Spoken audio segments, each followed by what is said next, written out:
So, hello and welcome back to my very unhinged recapping of the Phoenix Endangered by Mercedes Lackey and James Mallory, where I continue to attempt to surmise these chapters, and I feel like I'm getting at least most of it across. This is a wonderful series following the wonderful Obsidian trilogy. It's definitely still available. It's not one that you're likely to find on shelves. You probably would have to special order it, but it's a very good book, and I highly recommend all six of the books in the two trilogies.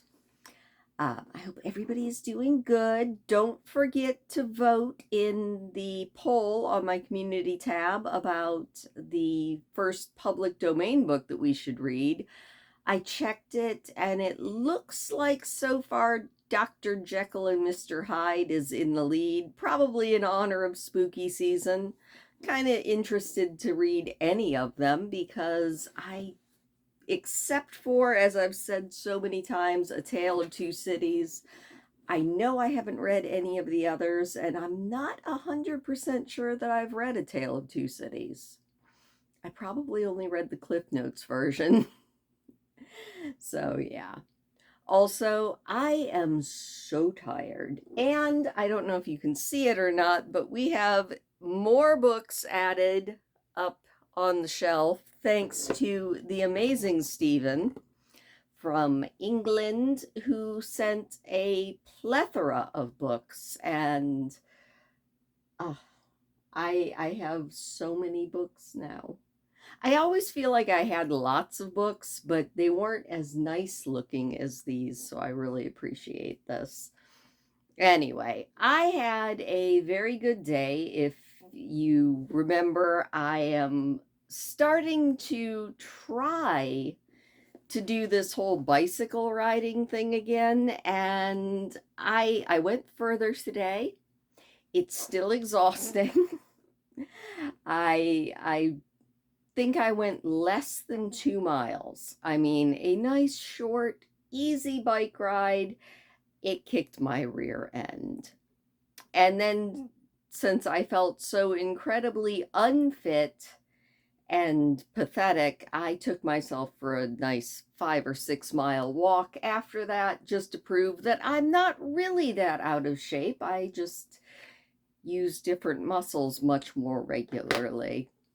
Until the snow flies, I plan on riding a little bit every day, hoping to build up my endurance and the bike riding muscles because, oh my goodness, it's really bad when you can walk 8 miles, and I'm tired at the end of it, but I'm not dying. But then you bike less than two and you feel like you just ran 12 marathons. It's very humbling. But you know what? That's fine. It's always good to maybe not learn new things, although learning new things is phenomenal, but it's always good to try and pick up old good habits and try them again, even if it's hard. Kind of like Harrier learning magic.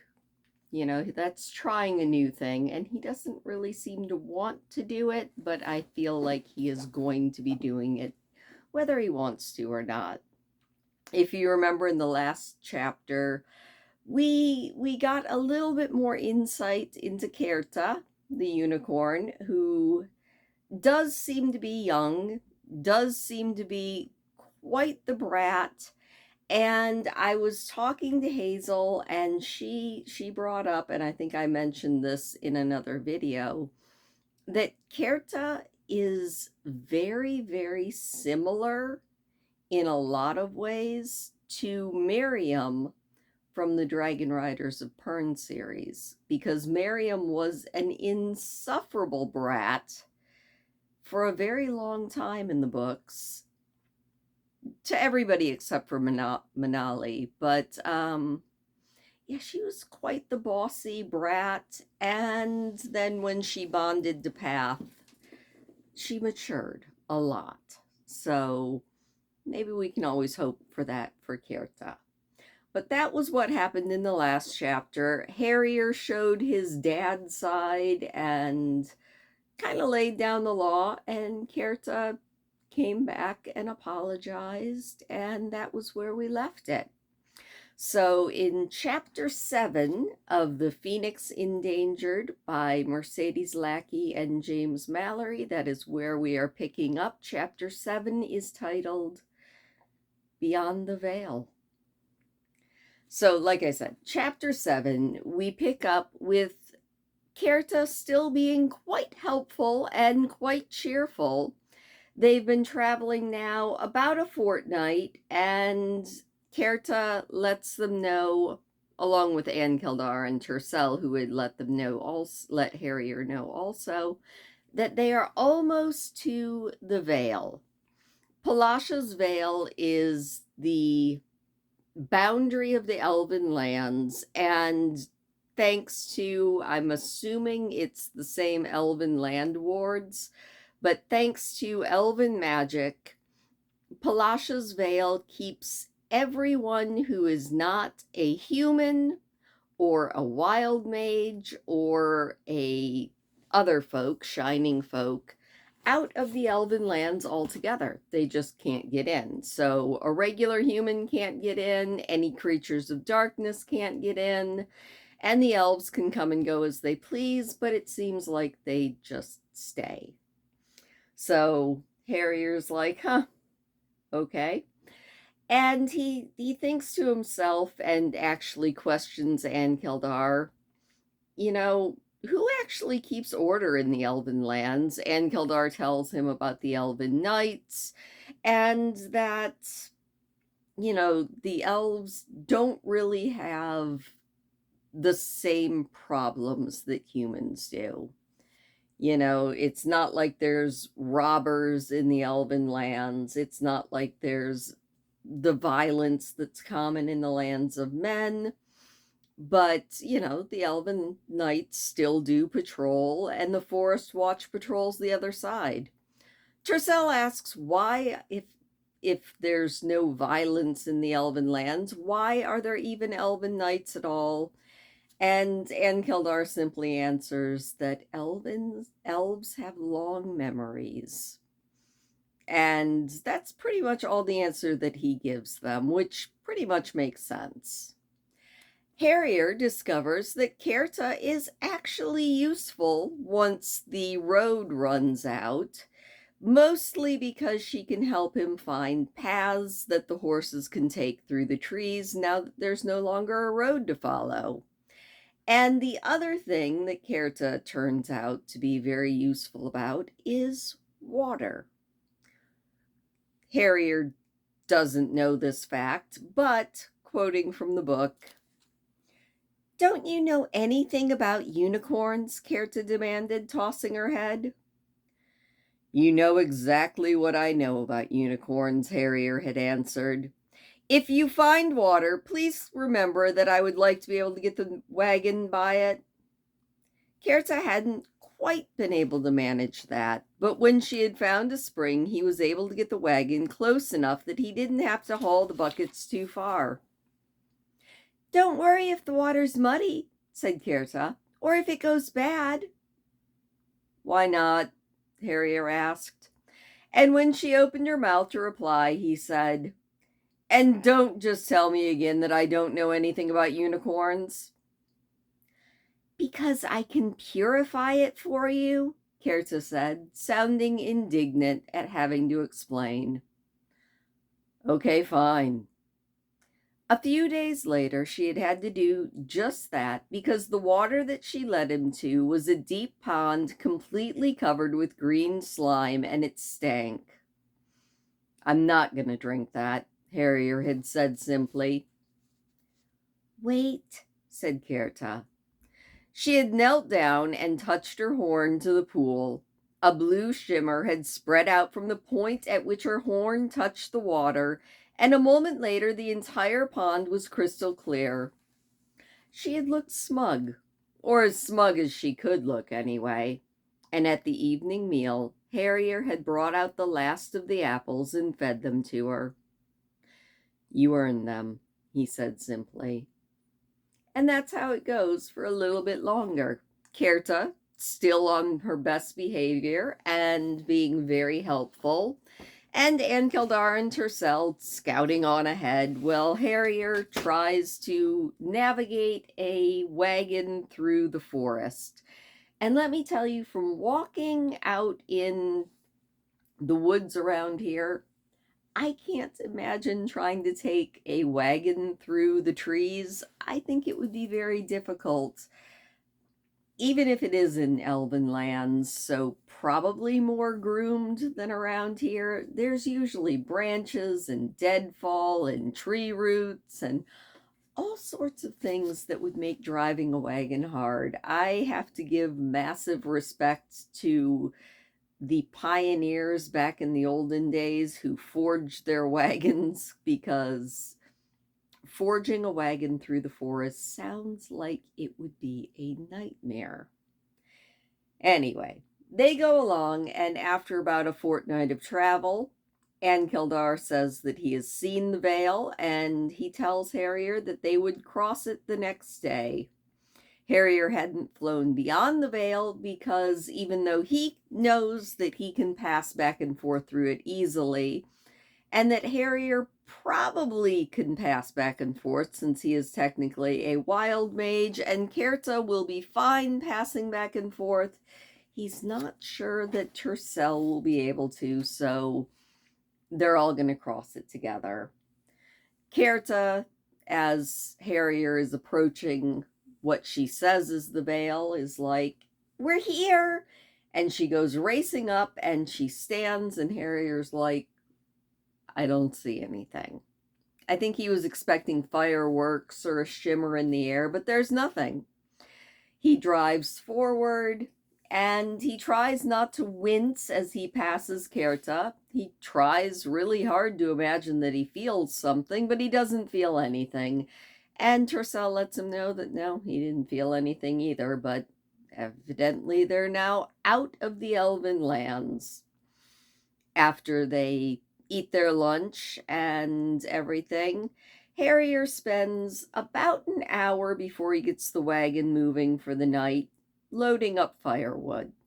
Now, if you remember back in the last chapter, the wagon had been packed to the gills, so much that Tercel didn't even know how they were supposed to do anything. I mean, the wagon was so packed he couldn't even get to his magical stuff. But a fortnight later, there's a lot more room in it, which does make Harrier uneasy, but it also makes Harrier a little bit happy that he can gather up firewood well it's still daylight, because especially now that they're out of the elven lands, even though he's pretty sure that nothing dangerous is going to approach with Ankildar curled up around the wagon, he'd rather not risk it, and it's getting a little bit cool, so he would like a nice fire.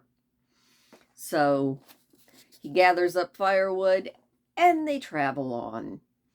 Now, one thing that Harrier does notice is Kerta is sticking very close to him in the wagon. She always was coming back for dinner for the last fortnight of travel, but she would wander off on her own. But now she's practically glued to the wagon. Harrier wonders about that, and finally he just looks at her and he says, quoting, "You've never actually been outside of the elven lands, have you?" "Of course I have," she said indignantly, tossing her head. He knew better, though, than to believe her just because she told him something or denied it. Harrier sighed and leaned against the wagon wheel. "Look," he said, "you brought me the books. I've done some looking into them, all right, so you can go back now. Go on, shoo, scat." "Harrier Gillian, don't you dare shoo me as if I were a house cat. I'm going to go precisely where I want and stay as long as I want to, and besides, you need my help. Harrier wants to know exactly what he's supposed to need her help for, and she says, well, obviously, you need me to help you find water. Harrier counters with the fact that Tercel can find water from the air, and she starts harping on about him doing spells. Harrier's like, if you're hanging around waiting for me to do a spell, well, you know what? It's not going to happen. I'm not doing any magic. They argue a little bit more, and Tercel comes along. Tercel and Ankildar show up in time to sort of forestall a fight, which brings another kind of worry but kind of blessing to Harrier's mind, in that Ankildar eats, well, dragon-sized meals. He doesn't have to eat every day, and he's a little bit put out by the fact that when he had bonded to Germain, he had been promised that he did not have to hunt for himself anymore, but, you know, he's understanding. He knows that if Tercel were in a position to be able to feed him, then he would definitely do so, but since he can't, well, Ankildar is willing to hunt. And since Ankildar is willing to hunt for himself, he's also kind of willing to hunt so that his bonded Tercel doesn't starve to death, which means Harrier also. So Ankildar brings in a deer every few days for the boys, or whenever they need one. And Harrier is cooking, well, thinking it's a good thing that they actually do have Ankildar along. Now, Kerta keeps harping on Harrier about how, you know, if he just practiced his magic and did some spells, he could make a little bit of mage light, or he could even light the fires with his magic. Harrier has absolutely no desire to do that, and they bicker back and forth until Tercel and Ankildar come back yet again after practicing, and Ankildar lets him know that, you know, he doesn't have too much to worry about because Ankildar has spotted a road up ahead, which Harrier is a little bit flabbergasted about because he's like, why is there a road out here if there aren't any people? And Ankildar says, whoever said that there weren't people? I just said that there were no elves. Harrier wonders what sort of people live out here in the back of beyond where, as far as he knew, no one lived. And then he thinks that he'll find out soon enough, and everyone heads to bed. Tercel takes a little bit of time tossing and turning and thinking about things as he heads off to bed that night.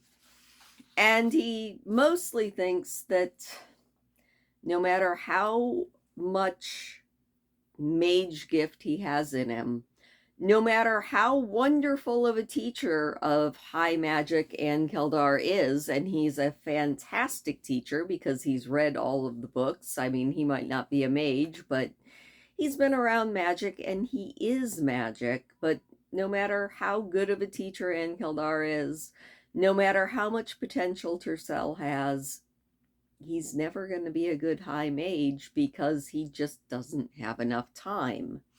He's been practicing high magic for about a month now, and he's just mastering the 52 glyphs of high magic. And that's just the basis. I mean, because each of the 52 glyphs have thousands of combinations, and cantrips, and wards, and mage light, and spire, and fire, and transmutation, and it's just more than he ever has time to learn. And he admits to himself, even if Harrier refuses to see it, that he's never going to be a real high mage. if he were ever to have been of real high age, he would have had to begin his training 10 years ago when he was a 7-year-old with different teachers in an entirely different world. He isn't exactly thrilled about that, but, they're going to do the best they can. He also thinks that no matter what else, he and Harrier probably aren't going to live through this journey. He doesn't really hold out a lot of hope. And he doesn't really want to think about it, although he did leave a letter for his family to be delivered if the worst happens. He's pretty sure that Harrier also left a letter for his family, but, it's not great. He also hasn't had one of those weird dreams about the Lake of Fire since he had been in the Elven lands, and he hadn't even really thought about it much, but he heads off to sleep, and of course he has another one of those dreams because he's no longer behind the Elven land wards. Quoting, "Since he had left Arameth, Tercel had seen lakes, blue with reflected sky, their surface ruffled by the wind, sometimes edged with reeds, usually filled with fish. This lake was orange, its surface veined with brighter gold. Its surface didn't shimmer, but the air above it did, because the lake wasn't filled with water, but with fire. He could smell burned rock and sulfur and scents that came from things burning that should never be able to burn at all. And standing in the middle of the lake, on the surface of the fire, was a woman."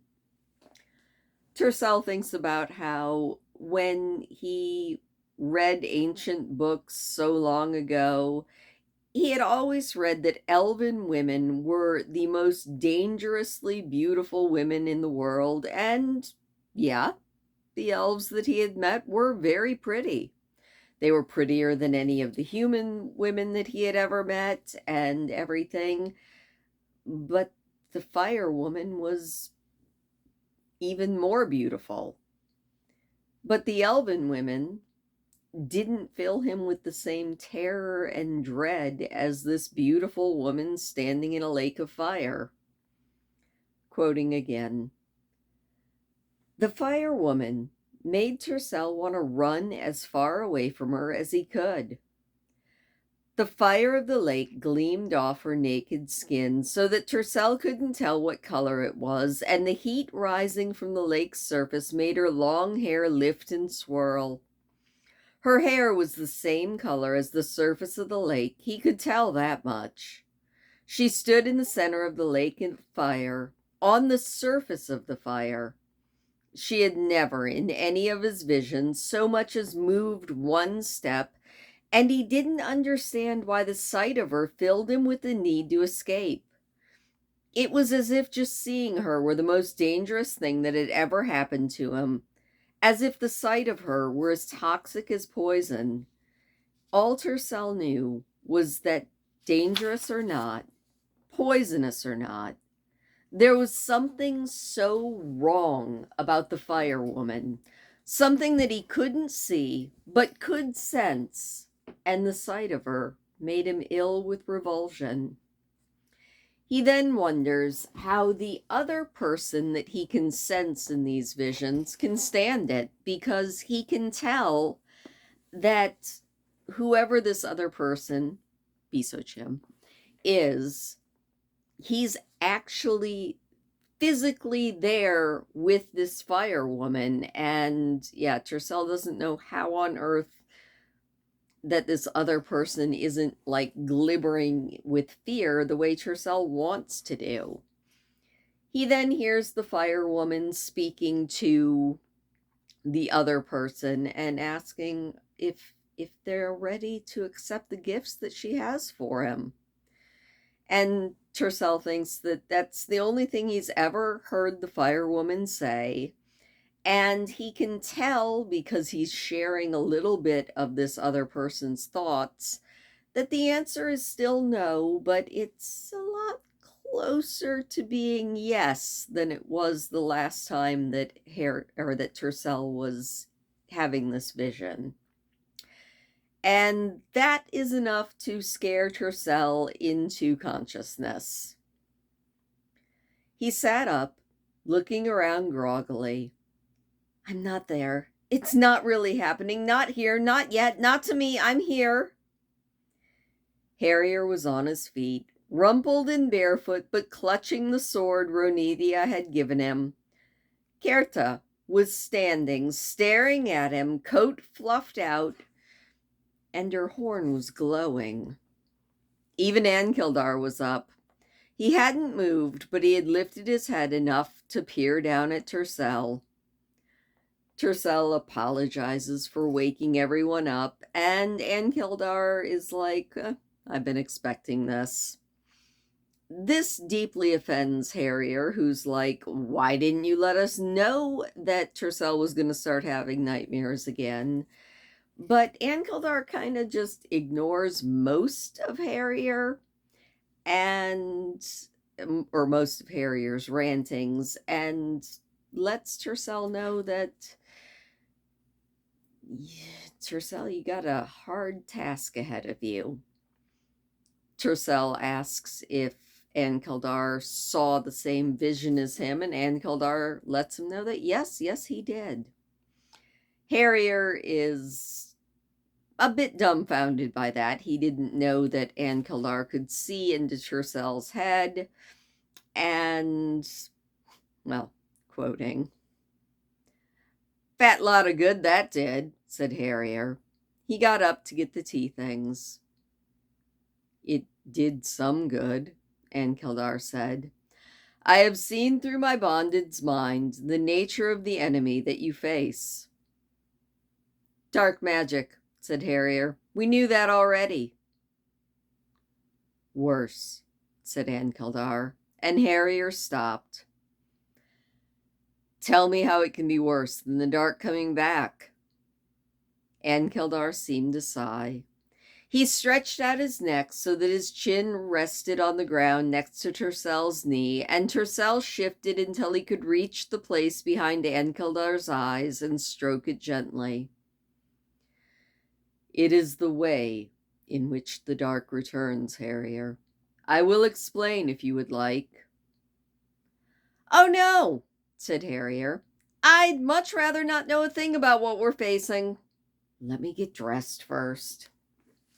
And then Harrier stomps off to go get dressed. He comes back dressed for the day, sits down, begins making the tea things and pulling out some fruit to set for breakfast, and then says, "All right, ruin my day, Ankildar." Ankildar begins to explain and lets him know that he recognizes but doesn't the fire woman. He can't tell them exactly where she is in the physical world, other than the desert, which they already knew. And Harrier, being Harrier, argues with him a little bit more because he's like, it can't be demonic, even though Ankildar says, no, this fire woman is very definitely demonic. They argue back and forth a little bit because, as far as Tercel and Harrier know, the sacrifice that Adalia made banished the Endarkened forever. Ankildar explains a little bit more, quoting again. Ankildar blinked again slowly. "There's destroyed, and then there's destroyed.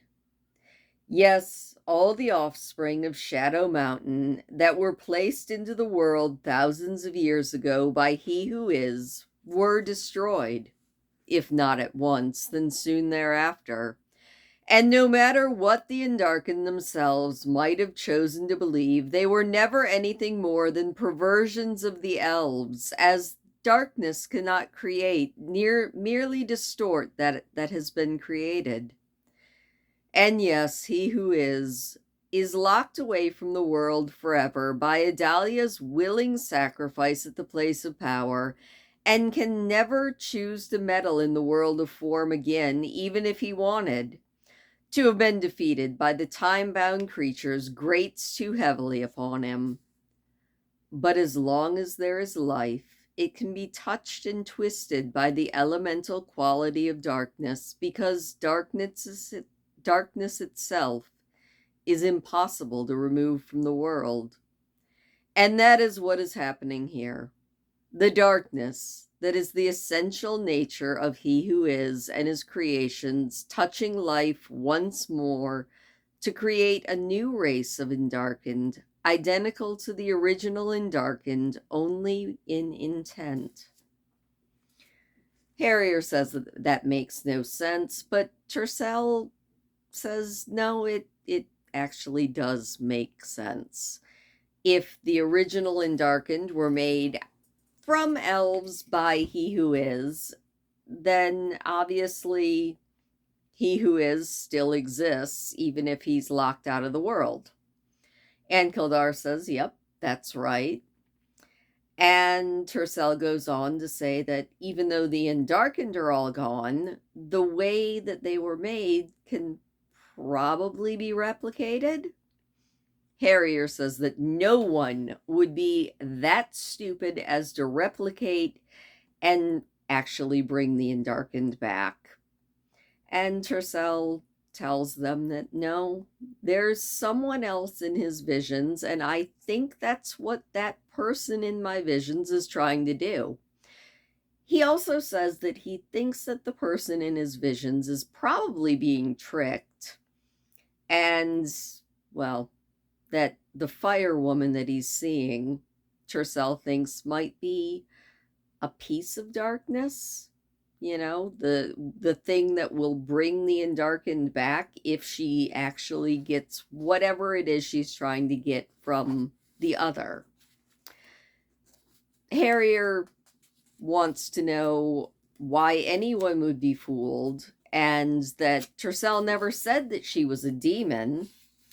Kerta then pipes up with the fact that, Endarkened or anything in the darkness can look like whatever it wants to, Harrier. You're supposed to be a night mage. And quoting again from the book, Ann Kildar has the last little bit. Because Harrier asks, so, now that we know all this, what are we going to do? I do not know, said Ann Kildar, sounding troubled. My memory is long, and the histories of the elves are longer, but this is something not contained in either. It is new, and so I cannot predict what you must do. It is why, no one wished to tell you their thoughts and suspicions. You would have made plans to fight the old, and you do not face the old. Harrier sighed and stared up at the trees. Fine. Great. So we've got a lot of new information that isn't useful right now. I'm going to go make breakfast. After they had eaten, Harrier tried one last time to convince Kerta to return to the elven lands. He had as little success as he had had the last night, so he gave up. If unicorns could go into battle against the Endarkened 1,000 years ago, well, he supposed one unicorn could take care of herself now. And that, with them learning a little bit more, but not a lot more, is where we leave it.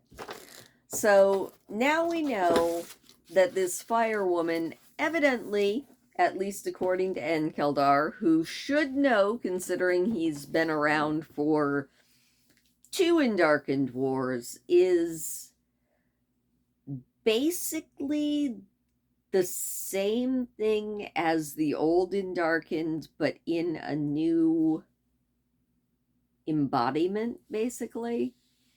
Because evidently, just like you can never keep the light down, you can also never really keep the dark down. Which is, I think, the whole point of bringing in the Isvani people is just to show that there is always balance. There's darkness and light, and if the world is going decently, well, then they're fairly balanced. You know, in Kellen's time, it was very much the darkness was up here and the light was way down here.